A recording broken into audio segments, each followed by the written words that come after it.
video from an Air India flight operating between Delhi and Vadodara has now gone viral after a window glass cover came off during the journey, triggering panic among the passengers. According to reports, the incident occurred mid-flight, prompting the cabin crew to act swiftly.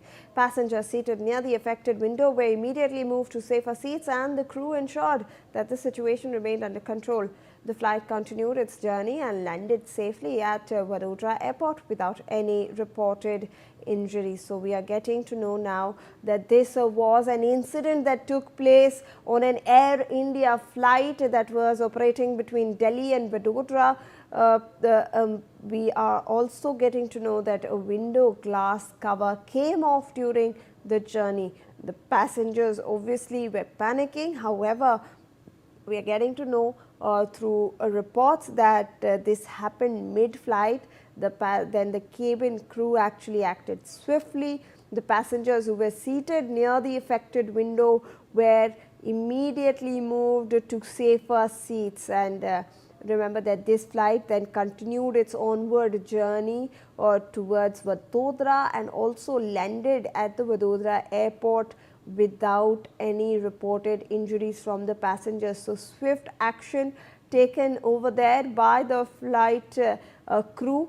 The people who were managing the situation did it safely. Let me go across to my colleague Jatin Rawal who joins us with more on this. Jatin, ये जो खबर आ रही है air India के एक flight की window की glass जो कवर थी वो मिड फ्लाइट हट गई थी, पैनिक था पैसेंजर्स में, बट जो क्रू है उसने ये सिचुएशन को अच्छे से संभाल लिया।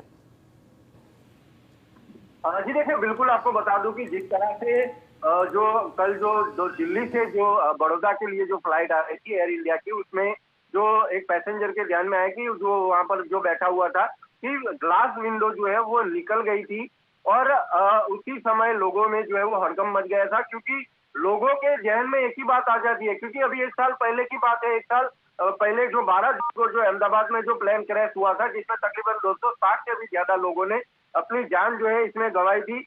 और उसकी वजह से जब भी ऐसा कोई अगर हादसा होता है तो लोगों के जहन में वही बात जो है वो दौड़ जाती है और इसी की वजह से लोगों में कहीं ना कहीं दहशत का माहौल था। लेकिन हालांकि जो क्रू मेंबर थे उन्होंने इस बात को वो संभाला और वहां से सुरक्षित तरीके से जो लोग थे उनको अलग अलग जगहों पर जो है वो बिठा दिया और फ्लाइट जो है वो सुरक्षित तरीके से लैंड कर चुकी है। लेकिन अब सवाल ये पैदा होता है, क्यों ऐसे बार बार ऐसे हादसे जो है वो एयर इंडिया की फ्लाइट में ही होते हैं? क्योंकि पहले ऐसा नहीं है कि ये प्लेन क्रैश होने के बाद एयर इंडिया के अंदर ये पहला हादसा ऐसा हुआ है। पहले भी टेक्निकल खामियां बहुत बार आ चुकी है, लेकिन फिर भी एयर इंडिया में कहीं ना कहीं अगर देखा जाए तो कहीं ना कहीं लापरवाही के केस जो है वो लगातार सामने आ रहे हैं, जिसकी वजह से यात्री जो कि सुरक्षा की वजह से फ्लाइट में जाना पसंद करते हैं और लोग सुरक्षा की वजह से पैसा खर्च करके फ्लाइट में प्रवास करते हैं। लेकिन अगर फ्लाइट में ही अगर सुरक्षा नहीं मिलेगी तो लोग इतना पैसा क्यों खर्च करेंगे? हालांकि अभी इसकी जांच जो है वो पूरी तरह से नहीं हो पाई है, लेकिन इसकी पूरी तरह से एआईबी के द्वारा जांच की जाएगी कि किन कारणों की वजह से किसकी लापरवाही है कि जिसकी वजह से इतना बड़ा हादसा होते होते चल गया।